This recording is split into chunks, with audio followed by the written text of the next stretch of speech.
నన్నెందుకు రమ్మన్నావు? హే లుక్, నేనుగా వచ్చి సీట్లో కూర్చోలేదు, నీ దగ్గర నుంచి లాక్కోలేదు. లక్షలాది మంది ప్రజలు నా ఇంటికి వచ్చి నేను వాళ్ళకి మంచి చేస్తానని నమ్మి నాకు ఓట్లు వేసి ఇక్కడ కూర్చోబెట్టాను. నేను వాళ్ళకి ఏదైనా మంచి చేయాలనుకుంటున్నాను, కానీ నువ్వు అడ్డుపడుతున్నావు. చెయ్యి, నిక్షేపంగా చెయ్యి, నేనేం వద్దనలేదే. వద్దల్లా చెడగొడుతున్నారు.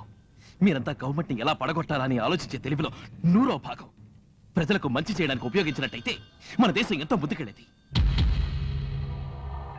ఎప్పుడు చూసినా సమ్మెలు, బంధులు, కులఘర్షణలు, బాంబులని ఏదో ఒక సమస్య లేవదీస్తూనే ఉన్నారు. నేను ప్రజల గురించి ఆలోచించినా ఎక్కడ బాంబులు పెడుతున్నారో అని మీ వెనకబడి తిరగనా? మొదటి నుంచి నువ్వు నా మీద నిందలు వేస్తూనే ఉన్నావు. పోలీసులు నీ చేతుల్లోనేగా. కేసు పెట్టు, విచారణకు కమిషన్ వెయ్యి, నిరూపణ అయితే ఉరిశిక్ష వెయ్యి. నేనే వద్దనలేదే. చట్టం నుంచి ఒక రాజకీయ నాయకుడు ఎలా తప్పించుకుంటాడో నాకు తెలుసు.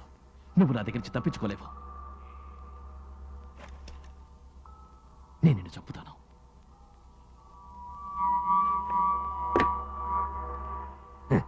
నా దెబ్బకు తట్టుకోలేకపోతున్నావు కదా.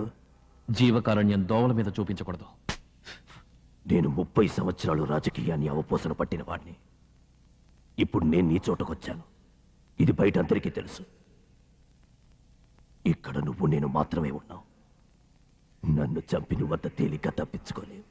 నీకు 30 సంవత్సరాలైతే నీతో పరిచయమైన ఈ 1 సంవత్సరంతో నేను 31 సంవత్సరాల రాజకీయ నాయకుడయ్యాను. ఇప్పుడు నేను కాలుస్తున్నాను, నిన్ను కాదు, నన్ను.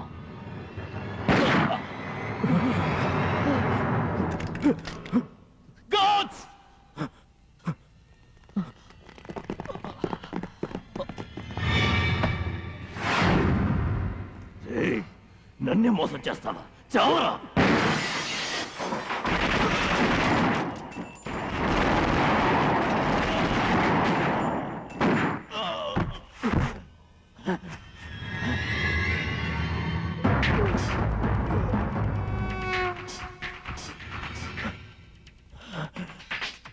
నేనేంటి మీ సీట్లో కూర్చోలేను సార్. ఇది వినటానికి బాగుండొచ్చు, కానీ జరిగే పని కాదు. జరుగుతుంది. ఒక్కరోజు ఉంటే చూడవయ్యా. That was a good interview.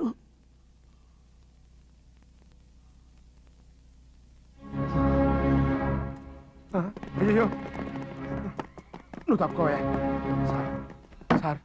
Sir Krishna, చివరికి నన్ను రాజకీయ నాయకుడిని చేసేసరే. మీరు ఊరుకోండి సార్. వాడు చెడు కోసం రాజకీయం ఉపయోగించాడు, మీరు మంచి కోసం ఒకే ఒక్కసారి ఉపయోగించారు. మీరు సైలెన్స్గా ఉండండి. మీరు నాకేం చెప్పలేదు, నేనేం తెలియలేదు. నెమ్మదండి. రేపు పాపిస్తాడా అన్యాయంగా ఈయన షూట్ చేసావు కదరా. ఎలా ఉంది? ఈ వీడియో మీకు నచ్చినట్లయితే లైక్ చేయండి, షేర్ చేయండి. ఇలాంటి మరిన్ని సరికొత్త సినిమా వీడియోల కోసం ఛానల్ని సబ్స్క్రైబ్ చేయండి. అలాగే ఇక్కడ ఉండే ఈ గంట సింబల్ని క్లిక్ చేయండి. మేము అప్డేట్ చేసే ప్రతి వీడియో నోటిఫికేషన్స్ మీకు వచ్చేస్తాయి.